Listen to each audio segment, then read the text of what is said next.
day, everybody. Let's take a moment just in our own hearts and our own minds to express gratitude for this day, for the fact that we have life, that we are together, that we are leaning in to growth, to change, to new ideas, perspectives, experiences.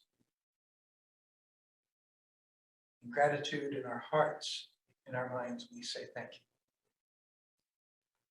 you. Okay, here we are. We are at week 5 out of 7. Today I'm going to share one of the basic concepts that churches need to know about if they are to enter into ministries of advocacy or social justice. And that is the basic distinction between and relationship of charity and justice, how they work together, and yet also how they're different, and how this is actually lived out in local congregations, as well as in our individual lives. So to begin this understanding of distinction between charity and justice, this is a quote from Martin Luther King Jr.'s famous sermon at Riverside Church, New York, exactly 1 year before he was assassinated on April 4th of '67. He had been reluctant to speak out against the war because so many of his political allies, including President Johnson, were obviously in favor of the war and thought that King should stay in his lane and just talk about civil rights. But he felt, morally speaking, as a representative of the faith, he could not keep quiet about the war. So that's the context of this comment about the parable of the Good Samaritan and the Jericho Road. In other sermons, King would frequently refer to the Jericho Road part of the Good Samaritan story. I'm going to assume you know the parable of the Good Samaritan generally. In fact, the night before he was assassinated in Memphis 1 year later, on April 3rd of '68, that night before, at the Mason Temple in Memphis, he gave the last public speech of his life, sermon, and he also referenced the Jericho Road there. So the Jericho Road was a recurring theme for King. And here's what he said at the Riverside Church. On the one hand, we are called to play the Good Samaritan on life's roadside, but that will be only an initial act. One day, we must come to see that the whole Jericho Road must be transformed, so that men and women will not be constantly beaten and robbed as they make their journey on life's highway. True compassion is more than flinging a coin to a beggar. It is not haphazard and superficial. It comes to see that an edifice which produces beggars needs restructuring. So in other sermons, he goes on to say, we need a Jericho Road Improvement Society. It doesn't say society, association. Jericho Road Improvement Association. We need to improve the safety and the of the Jericho Road so that there will be no crime victims on the way. That's his point. I'm a little offended by his put down of providing a coin to a beggar. Right. So he is using preacher's hyperbole here. So charity and justice always go together. They're not opposed. They are the two sides of the same coin. But yes, here he's trying to get at the justice side so strongly that he minimizes the importance of the charity side. That's a good point, Paul. So again, that is the Jericho Road, by the way. And this is just to kind of explain his point. It's a pretty precarious road, isn't it? Yeah, right. It would take a So lot what does of that improvement. mean? It is a It precarious would road. take a lot of improvement. You can't go anywhere if you're going down that road except at the people stopping you. You can't go up, you can't go down. Right? You can go back, but you can't go forward. Which is Interesting. So King's point is not that it's wrong to minister to the victim as the Good Samaritan did. But maybe let's consider the wider context. So this 2 feet image is one that you often see in these conversations of charity and justice, that both are necessary. If we were to spend all of our time trying to improve structures and systems in the world, there would still be people knocking at our door in need of food. Jesus said, "You will always have the poor with you." That was not his way of saying, so therefore don't try to change the world. It was an acknowledgement that there will always be direct human services, direct social services that are needed.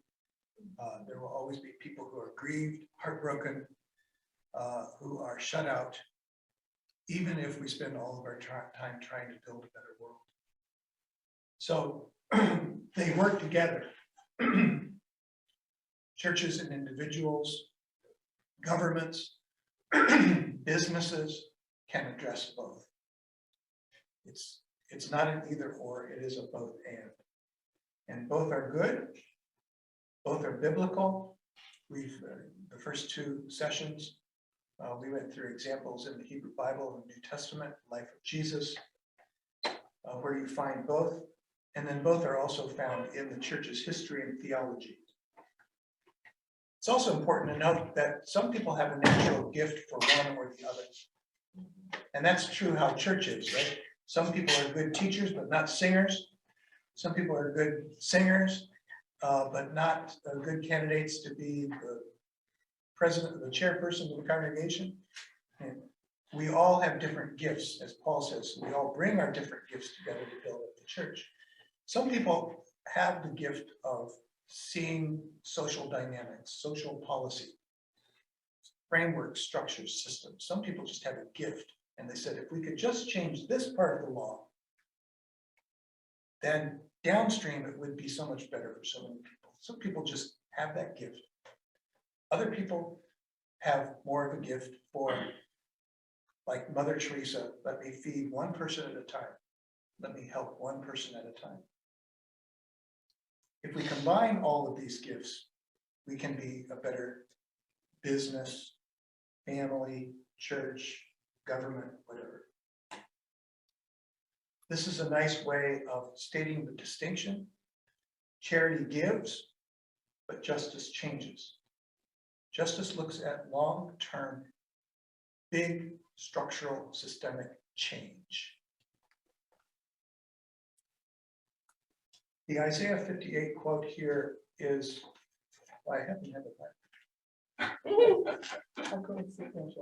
And it's not open.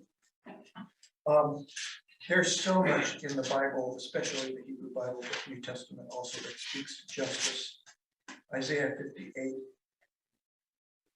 The prophet is contrasting priestly practice of fasting and offering of gifts at the altar to God's work of justice. And the prophet says, "Is this not the fast that I choose, to loose the bonds of injustice, to undo the thongs of the yoke, to let the oppressed go free, and to break every yoke? Is it not to share your bread with the hungry, and to bring the homeless poor into your home? When you see the naked, to cover them, and not to hide yourself from your own kin? Then your light shall break forth like the dawn, and your healing shall spring up quickly." What book is that again? That's Isaiah 58. And you hear in those both charity and justice examples. I'm going to show you a clip now from Father Casey Cole. Everything in this clip is very Catholic, so prepare yourself.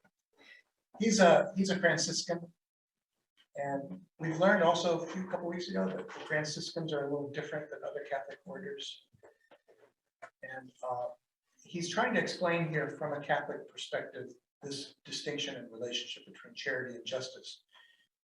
When you hear something Catholic, just insert in your mind the word Christian, because mainline Protestant perspectives on charity and justice are exactly the same as Roman Catholic.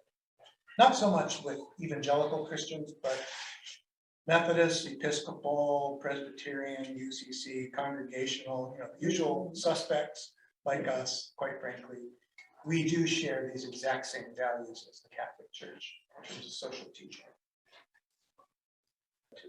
Love one another as I have loved you. This is the command that Jesus gave his disciples as the way they were to live once he was gone. For us as Catholics, it's the reason that we founded hospitals, schools, shelters. It's the reason that we donate our time, talent, and treasure. Loving one another means doing charitable things. But what if I told you that charity was only half of the story? And that as Christians, charity is incomplete unless it is lived out through justice.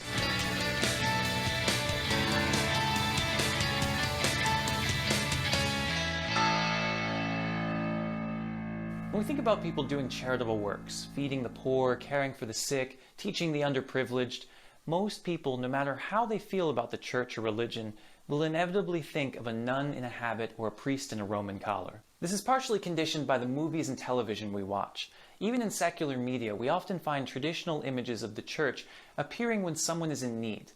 When society crumbles around them or a situation calls for selfless love, there's often a random and unidentified religious there to help. In a lot of ways, these traditional images of the church have become a sort of archetype of charity, even a cliche at times for those helping the poor. And it's no wonder why. For Christians, charity is an essential aspect of living the gospel. Quite simply, the response of disciples to the commandment of Jesus, that we are to love our neighbors as ourselves. And so part of the task of being a disciple, or one might say the measure of being a disciple, is not only love of God, but also love of neighbor, which is charity. Charity is so intrinsic to our faith as Christians and the work we do as Catholics that the organization Catholics Come Home made it the main selling point of its 2009 commercial. With God's grace, we started hospitals to care for the sick. We established orphanages and helped the poor.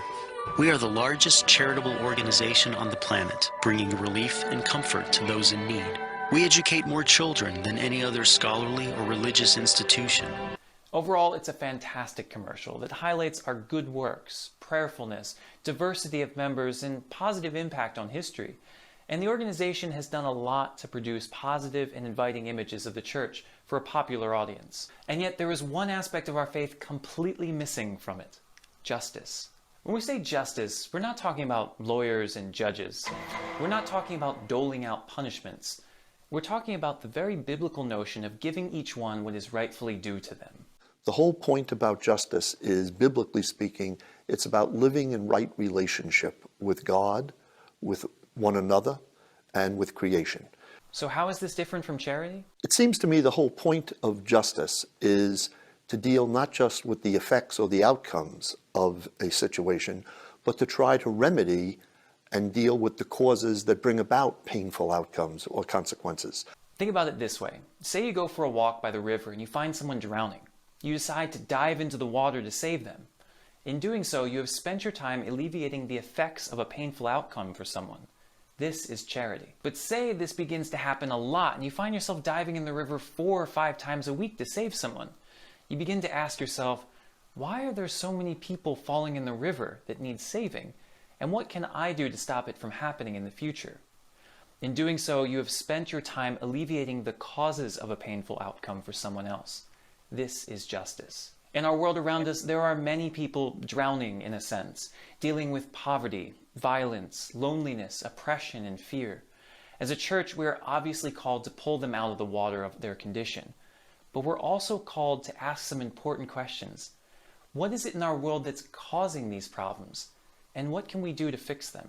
Part of the task of us as Christians is simply to be concerned with what is the environment? And I don't mean the physical environment, but what is the wider environment in which we are asking people to live their lives? If we care about people, We should care about the communities that we plant people in. We should care about the environments in which people are growing up. The Catholic Church has an extensive history of doing just that. Theologians like St. Augustine and St. Thomas Aquinas thought deeply about what a just society looked like, defining proper uses of money, authentic forms of government, even the conditions under which one could wage war. In the modern era, popes have written what are called social encyclicals, letters meant to be read by the whole Church as a guide for building a just society based on the current issues. It is from these letters, built on the foundation of Scripture and tradition, that we are guided by 7 general principles of social teaching. We are called to care for God's creation, that which was created before us and we are a part of, to protect the life and dignity of the human person, to be active members of family and community, the building blocks of society, to uphold the rights and responsibilities of all people, but especially those who are poor, for which we have a preferential option, and those who are workers, all the while remembering that we are all in this together, in solidarity with all the people around the world. What's great about these principles is they are fairly broad categories to live by. The official Church rarely, if ever, dictates specific or exclusive ways in which a Catholic is to live in the world, because there are plenty of good and faithful ways to live as a Catholic in this world. What the Church does dictate, however, is that a life of justice is required of all Christians. The 1971 Synod of Bishops wrote, "Action on behalf of justice and participation in the transformation of the world fully appear as a constitutive dimension of the preaching of the gospel." Or, in other words, of the Church's mission for the redemption of the human race and its liberation from every oppressive situation. And so what we're really saying is, if the Christian community lacks a commitment to justice, it's really not the Christian community, any more than it would be the Christian community if it lacked a commitment to reflection and prayer over the Bible, if it lacked a commitment to celebrate the Eucharist. Just as these things are essential to Christian identity, what the Church maintains is being committed to justice has that same essential quality. If you want to be a Christian, you have to be concerned about justice. And how can you blame them? At its core, justice is simply an extension of charity, making sure our societal structures reflect our love for all people. There's nothing inherently controversial about seeking justice. Each of these principles is clearly rooted in Scripture and our tradition, and while we may disagree on how we are to live these things out, there shouldn't be a debate that we should. But really, is there anything not controversial in our world? I beg you, look for the words social justice or economic justice on your church website. If you find it, run as fast as you can. Social justice and economic justice, they are code words. If you have a priest that is pushing social justice, go find another parish. Go alert your bishop and tell them, excuse me, are you down with this whole social justice thing? Everyone's fine with a nun handing out bread or a priest blessing the sick. But when someone begins talking about structures of sin or systems of injustice, eyebrows begin to rise. As Cardinal Domel da Câmara, former Brazilian archbishop, once said, "When I give to the poor, they call me a saint. When I ask why they are poor, they call me a communist." These sorts of questions challenge the status quo, and people with power, status, and privilege tend to like the status quo. When something challenges it, in their minds, it can't be true religion. While I can't speak to the exact reason that Glenn Beck finds social justice to be so antithetical to living the gospel, I can say that there is a common objection I hear from time to time. If the world will eventually pass away, shouldn't we be focused on saving souls, not the world? And I completely agree. Sort of. Well, I would remind us that we're not just souls, we are embodied spirits. If God becomes human and enters into the material conditions of humanity, if God takes on a body, if God lives the lives that you and I live as material creatures in history, we ought not to be too cavalier about being unconcerned about history or unconcerned about material conditions or unconcerned about the well-being of embodied people, because that's precisely what God entered into. Exactly. Ultimately, we may be souls seeking salvation, but we know no existence without a body. Everything we do, everything we know, everything we believe is the result of living in this physical world. Sometimes the physical world can be oppressive, painful, and without love, inhibiting our ability to authentically develop into the person God created us to be, and effectively hiding the kingdom of God in our midst. In taking on flesh, Jesus did not just announce the kingdom of God with words, he made it present with his actions. He fed the poor, healed the sick, cured the blind. Wonderful acts of charity. But he also denounced the oppression of the religious leaders, included those who were excluded, and challenged the corruption of wealth. Jesus loved us in our physical reality and called us to do the same, through charity and through justice. Thanks to Father Ken Himes for sharing wisdom on this issue. What I shared was just the tip of the iceberg of our conversation. There was simply too much good stuff to fit in one video. If you're interested in learning more about Catholic social teaching or where you can read some of the social encyclicals yourself, check out the USCCB's website. Ken Himes is at Boston College. Father Cole spoke of Jesus' own ministry, and we've talked about that before. I'd like to give some examples from our own day. I just heard, so these are two examples, two on the left and two on the right. I just heard this story, I think in passing on WTTW on Chicago Tonight, some story about, sorry, I don't have the facts right, but that there's a promise by the mayor or the governor to put some funds toward the technology that allows people with limited sight to cross the street safely. There are talking crosswalks. Right. So apparently there was a promise, or there's the possibility of installing these more widely. I think it was Chicago.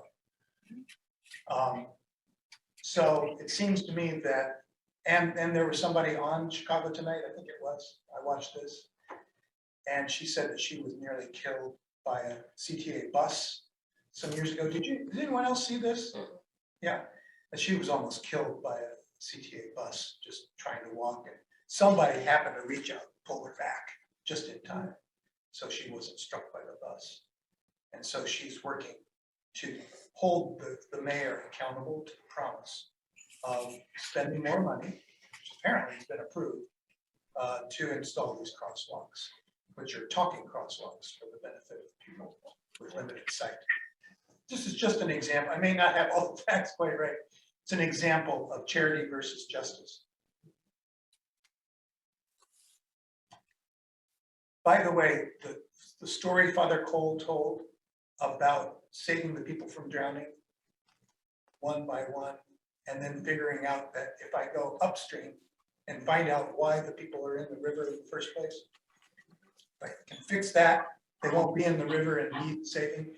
That story is told in all of these charity and justice conversations. So you often hear of upstream, downstream. The upstream is the justice. It's fixing the problem, so that downstream you have further consequences of the problem. On the right, maybe a simpler example is churches, governments provide housing often for people who are experiencing homelessness.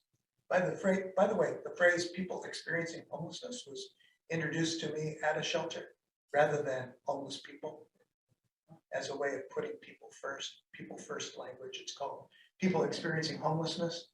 Or churches, individuals, companies, governments can also work and advocate for providing more affordable housing. We talked a little bit about affordable housing last week. Or helping the people be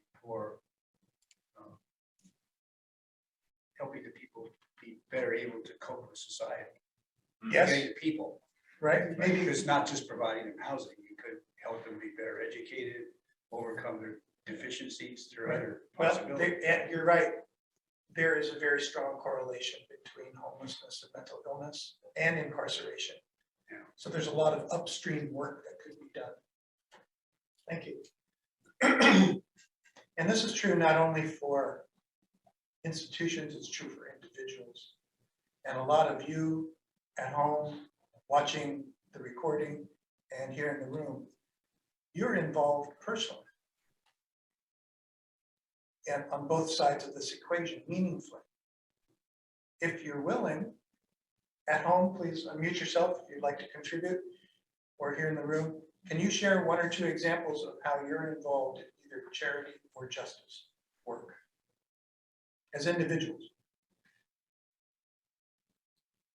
Now, I know you are. Well, yeah. Tax deductions we get every year for sending money to various charities. Yeah. Sending money. Sometimes the best thing you can do to help a charity is to send money. Sure. Well, but it might not necessarily be charity though, to which you send money. That's right. You can send money to justice organizations. What's a justice organization, for example?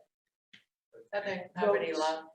With Sorry? Southern Poverty Law. The Southern Poverty Law Center, always monitoring white nationalist extremist groups, hate groups. Bread for the World. Bread for the World is an excellent example of a justice organization. Art Simon was my pastor when I was organist in the Lower East Side Church during my graduate studies in the 60s. Get out. This is before Art and I go way back. And that's Paul Simon's brother. Oh, I know, and I met Paul complete with bow tie when he was visiting there. And he started that The organization. senator, not the They're senator. all, the whole family, Senator, Missouri Senate Lutheran from Southern Illinois. And every son of that family went into some great contributing situation.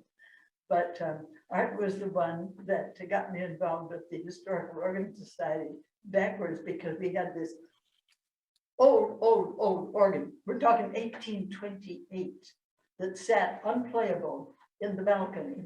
And then next to it was this electronic thing that the congregation had bought. And Art said, is there any chance we could get that restored? Well, I'd met George Steinmeier of the Steinmeier Bavarian Organ Factory, who is now living, I won't go into why, in Vermont. I gave a phone call to George and said, if you're coming down here anytime, check this thing out.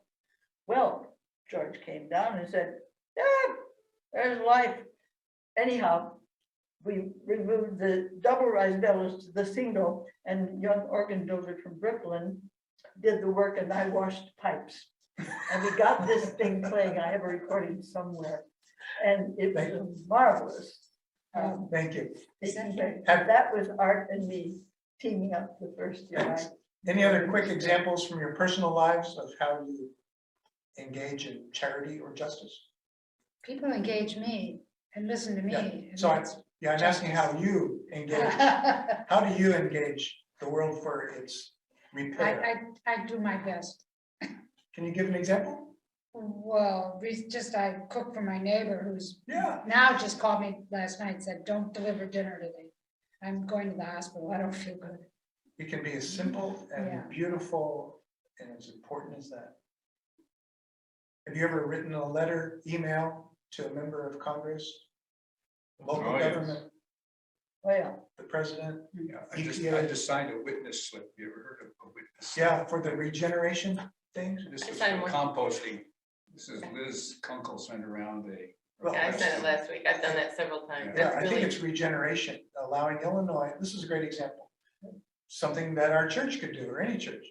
So regeneration is what I think this is about. It has to do with an alternative to cremation. No, No, I'm this talking is about something else. composting. This is. Well, this is composting This is too. vegetable scraps rather than human. Oh, okay. grades. Well, she sent another email about Okay, well, regeneration. I wasn't on that list. I didn't guess. get that. So, What are you Well, it's saying? just an example of justice. This- Human bodies can now be, Oh, compost. that's right. Yeah, is that so? but Illinois doesn't allow it. yeah. No, But- Is that part of this? But there's an effort to allow, I think it's called regeneration. definitely. That's a great Well, I like idea. that idea. Desmond Tutu chose that for his own. Really? Is that- Yeah, because it's disposition. illegal, it's supposedly illegal to spread your relatives' remains Right. unless they're in a Right, container of some kind. so this would allow that. I have an example, just yes. that being open to other people would be justice, so that you have, when two people get together, there's always something that comes out of it, and that's in a way justice. So educational conversations and so on that Yes. move us to action, Yes, but both justice and charity or love. have to do with action. Action. I could, Yeah, you need to move on. Go ahead, Carol. Is I'll that let right? you move on. You sure? I was just gonna talk about my experience with Centauria, this family that I work with, and I mean, it wasn't just working with it, putting money in helping them out, but one of the things that came up, I mean, several things came up, the issue of the education, the issue of housing, the issue, I mean, there were also many times legal issues, housing discrimination, I mean, all kinds of things that I have faced. So helping with that them little- is along the lines of charity, but going and fixing some of those upstream Right, issues. exactly. More like It's justice. huge. I mean, but you can't, my experience, I couldn't do one without doing the other. Doing the other. So they go Trying together. to address all the other things. They go together like the 2 feet. So I was pastor of St. John UCC Arlington Heights for 11 years, 2003 to 2014. By the way, they took the pews out. Well, I knew that. Oh, you knew that? It's news to me. Okay. They took the pews up with those chairs in it? Yeah. Is that where Martha and Tom Kaiser? Yes. Yeah. Yeah. So at St. John, while I was there, the congregation made a shift from charity only to charity and justice. And an example is once a month, we were not a homeless shelter, but once a month we took food to the shelter at the other UCC church in Arlington Heights, congregational UCC. And yet there was an effort, about the time I was leading there, to build this building, which is now built, and include X number of units, I forget how many, as affordable housing units. That whole building? Yes, it's a mixed-use building. It's just about a block or two, about Where a is it block from? from the church, Where block is it? west of the church. Where? Where is it? Arlington Heights. No, but where? Where? Yeah. I don't know if you know where the church I served was. It's just west downtown, Oh, it's just downtown? one block west of the library. Oh, okay, I My know what it church. is then, okay. As you can imagine, there was some pushback, but a large number of our church members actually showed up at the village meeting and the planning commission and all that stuff and said, using the moral voice of the church. The moral voice of the church, because that's what we have. We have a moral voice. Using that voice, asked for the inclusion of these affordable housing units. How many units is there? It looks enormous, doesn't it? I haven't been there. Is the whole thing Okay. affordable housing? No. Just Like a 10% few or units set something. aside. Oh. There is federal funding made available through the Illinois Department of Housing.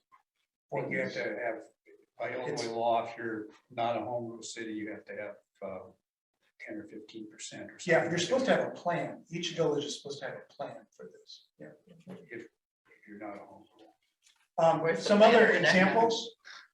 While I was at St. John UCC, they, on their own, not with me pushing it, they became an open and affirming congregation, making their welcome of all people, including LGBTQ plus people, welcome at the church. I would call that an act of charity, which does not change public policy. And yet, while I was there, Illinois started pushing for marriage equality. And our church got behind that effort. And I and some other people went to our state rep, this fellow, David Harris, who is now the director of the Illinois Department of Revenue. You happen to recognize his face or his name. He's a Republican, so it was not, quite frankly, it was not an easy task to talk to him. He had his own feelings, his own views, but he listened to us respectfully. It was a constructive, professional visit to his office. I remember later bringing him a book, a thin book, but very powerful book about how the nature of marriage has always been changing in the history of humanity. And that opening marriage to people of the same sex is another step in that ever-evolving thing called marriage. He took it, he read it. He was friends with a member of our church, Deb, who was on the library board. She got married to her female partner while I was there. David came to the wedding, and I thought, yes. He ended up voting no on marriage equality. Oh, But by gum, we tried. So I call it a near victory. Another example from St. John, in addition to talking about racism, talking about criminal justice reform, and promoting prison ministry, we also got involved in an effort to change Illinois law to seal certain low-level nonviolent felonies in the state. Not expunge them, that's complete erasure of them, but sealing them so they could only be viewed by law enforcement and by financial institutions that were extending credit or seeking to employ people who had been convicted of these crimes. This would allow them to move into other jobs after they have paid their debt to society. And our state reps were Republicans out there, David Harris in Arlington Heights, and then this fellow, Tom Morrison in Palatine, and Tom is still the state rep in Palatine. So, because I lived in Palatine, I had a little more ability to go and see Tom, but I went not as a constituent only, but as pastor of St. John Church, and I went with some other people. We sat down with Tom one day and explained this bill to him. And he's an evangelical Christian. So we said, this is this God we worship is a God of second chances, right? Forgiveness is lathered all throughout Scripture and our traditions. Uncomfortable, We continued to agitate him on this, and then he sat back and he made a connection. His family owns a business, a financial business, I forget what it was. They had somebody who worked for them that they had to let go because their insurance company found out that she had a criminal violation. And so the insurance company required that she be separated from employment so that they could insure the business. Now, this sealing of low-level nonviolent felonies would not have applied to her case, but it got his conscience. And he said, now this wouldn't have helped my employee, but this is something we can do. He became a supporter, a co-sponsor, and then he went to his Republican colleagues and convinced a handful of them, and the bill passed. And Governor Quinn signed it. No. So this isn't the, don't check the box. No, that came later. Mhm. Again, this is the contrast between charity and justice. I do not agree with one of these points. This one here. Charity can be done by groups as well as by individuals. I don't know, these slides often have this point. I just don't agree with that. I don't know why it's there. The rest of it, I think, is a pretty good example of the distinction and the relationship between charity and justice. Charity, again, is a good example is the Good Samaritan story without the Jericho Road Improvement Project. Charity responds to immediate needs, like right now, somebody needs help right now. Direct service, here's a meal, here's help, here's a visit, whatever it is. Charity does require repeated actions, right? A person who's hungry is going to be hungry again tomorrow. Directed at the effects of injustice, we talked about that, the downstream part, more like symptoms, and there are some examples there we talked about. Justice on the other side, the best example of justice in the scriptures is the Exodus story. Not ministering to the Hebrew slaves, but freeing them. Public collective actions, yes. I would put that on both sides of this slide. Responds to long-term needs, promotes social change in institutions, not just among individuals, but institutions. Resolve structural injustice directed at root causes, and those are examples there on the right. The phrase community organizing, you've heard the phrase community organizer, community organizations, and so on. That's what we'll talk about next week, is kind of how that works. that work that Barack Obama was doing before he was a state senator. That's the kind of work that I got introduced to as pastor of St. John. I can tell you a little bit more about next week. I find it very interesting that the far right, who just love to castigate Obama and call him every kind of thing, are so far removed from the idea of justice that they can completely whitewash and ignore the work he did here in Chicago. It's just so ironic. So, yeah. One thing that we've done in trainings in local churches about this is to have a newsprint board, have boards up with Post-it notes and give people the opportunity to write on Post-it notes the ministries of their local church. And then have one board be charity, one board be justice. And that's a nice visual way. I would have done that today, except we had people at home who can't participate in that. So if you could imagine two boards, charity and justice, and consider the ministries of this church, where would those Post-it notes tend to go? How far down would you break that? For instance, if you were talking about our mission giving, would you break it down into the certain organizations or just talk about mission giving? Yeah, no, that's a good question. Do we give to some organizations that promote justice? I think you'd want to break it down further than just say mission giving. Right. Because that might Right. miss Because as we things on talked either about, side, right? Yeah. giving to Bread for the World is supporting their work. Even if you never participate in their letters. I mean, Bread for the World, like Amnesty International, asks its members to write letters to government. But if you give money to Bread for the World, you're supporting that work. What is their work? Because the name. Bread for the World? The name seems to be Yeah. more charity. than- Charity, yeah. Yeah. It sounds The like, name but sounds like it's charity not, than it's justice. not. It works for government. Well, so what? I mean, it's still, is it still? giving So food? what? I mean, just- So well, I mean, everything. it's- Does it change? Government policy? doesn't Does it change- necessarily mean good. I mean, It does, what its focus is to aim toward strengthening legislation that will help movements that see that places in the world that need food get it. That's its aim.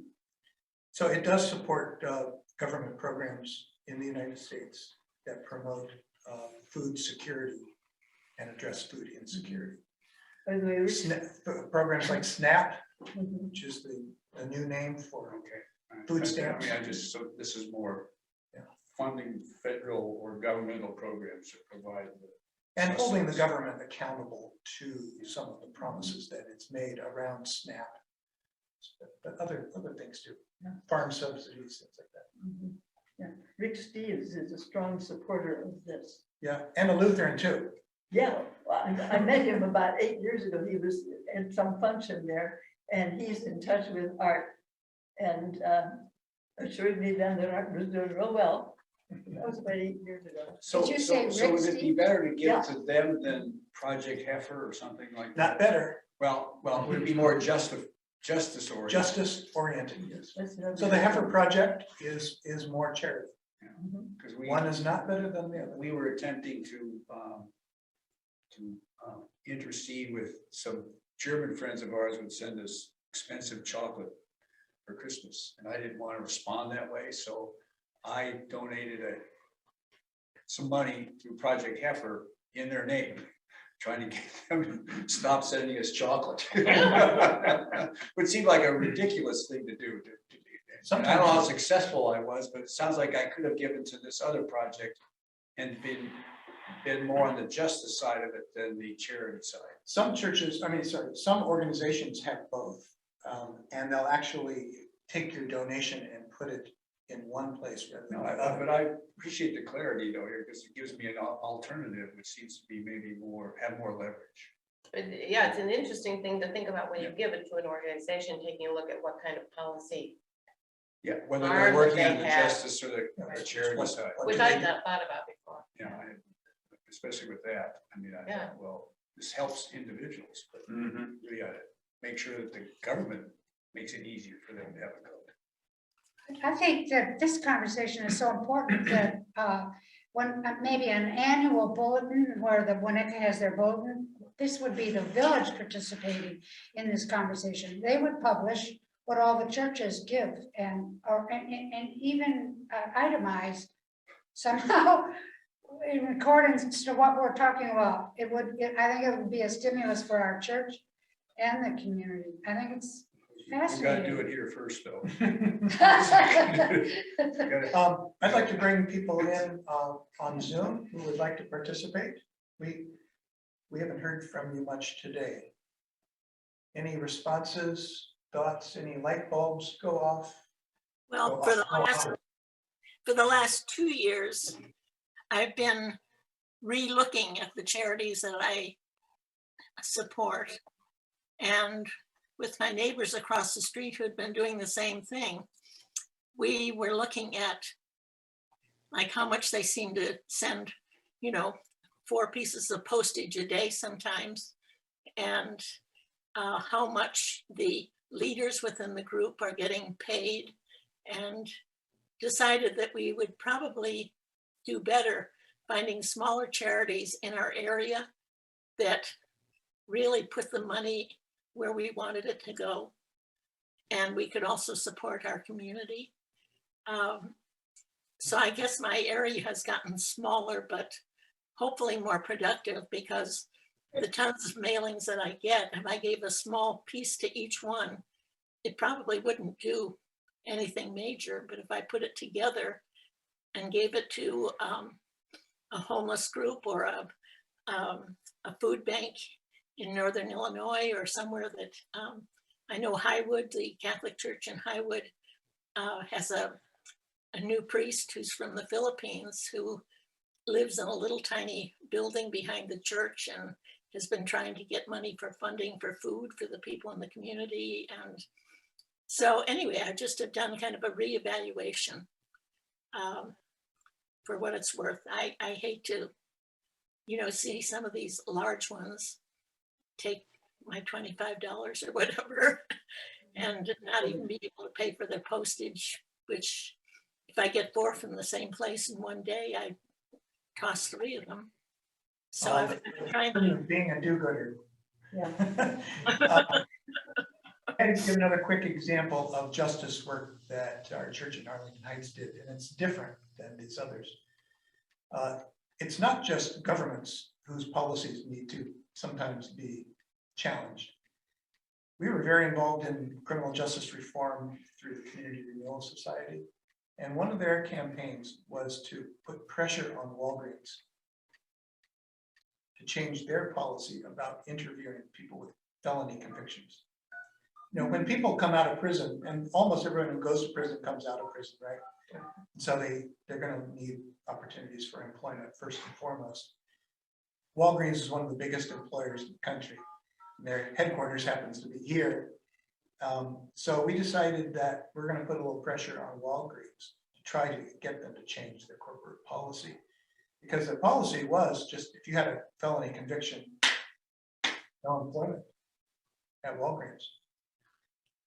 We were trying to get them to change so that a local Walgreens manager could at least have an initial interview. Just get to know the person who has had a felony conviction so that they can maybe judge on a case-by-case basis rather than not even allowing someone with a felony conviction to proceed in the employment process. So we wrote letters to Walgreens. I think there were some visits to their corporate office in Deerfield. So that's not government, but I think you can call it justice at that kind of macro level.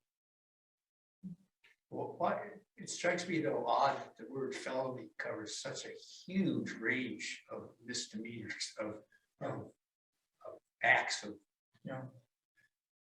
poor judgment, but I mean, some of them are really, you get in a bar fight, and it's, assault and battery, that's a felony. Yeah.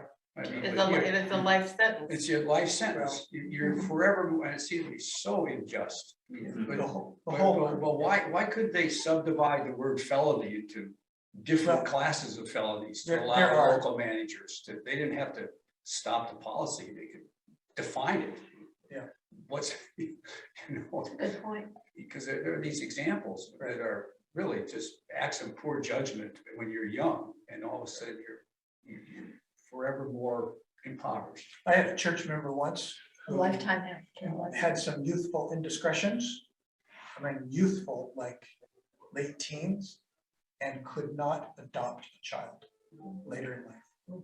Wow. Well, for instance, my own wife has been nearly felonious Oh, for depositing unwanted animals in the forest. I preserve. remember. That's a that felony. Describing. Can you imagine? That's a So, felony? yeah, it's a felony to release unwanted, well, they're worried about you releasing pythons, alligators, but a Free ground Jane squirrel. Dowding. So, I mean, you have to be really careful about that word. That word is just really fraught with lots of societal danger. And as Carol said, a lifetime sentence.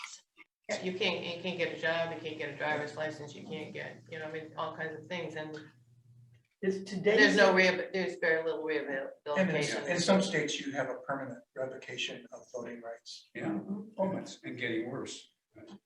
In the old days, you stole a loaf of bread and you were sent to Australia. No, before that, you were hung. You were hung. Yeah. Yeah, right.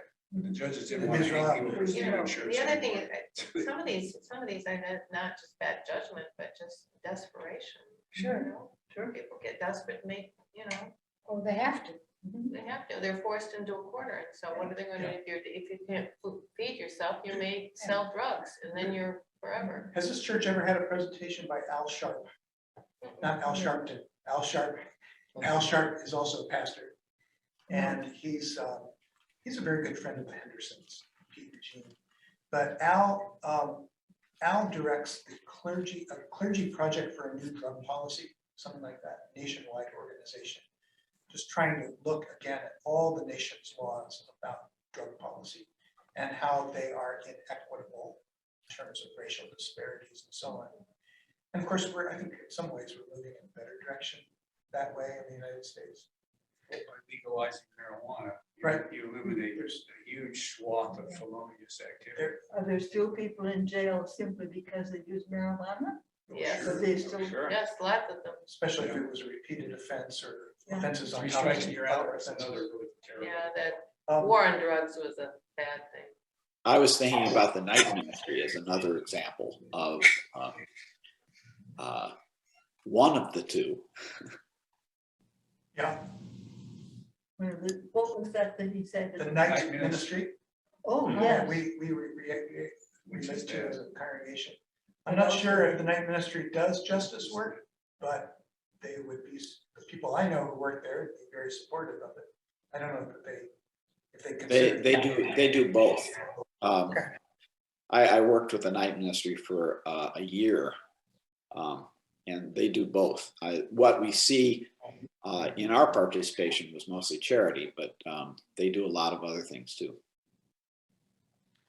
So does Can it you give us just, an example? yeah, is there an example? The organization Yeah, that. he's going to give an example from the night ministry. An example of which? Of the justice work by night ministry? Of the justice work. They were very involved in what I would call political stuff, where they would advocate for particular types of legislation, as well as what we were involved with was feeding people at night, but they were over a lot of other things beyond that. They were very active in working for marriage equality, for example.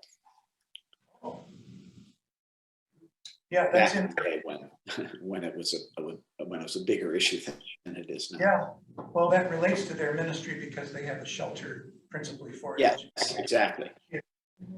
So you change the world in terms of marriage equality, make the world a more comfortable, smoother place for kids who identify as queer. And then there's a program that our church, was one of the beginners of having, and it's all over the country, finding housing in churches for people who are homeless and looking for apartments for them. Well, it's family. Yes, family promise.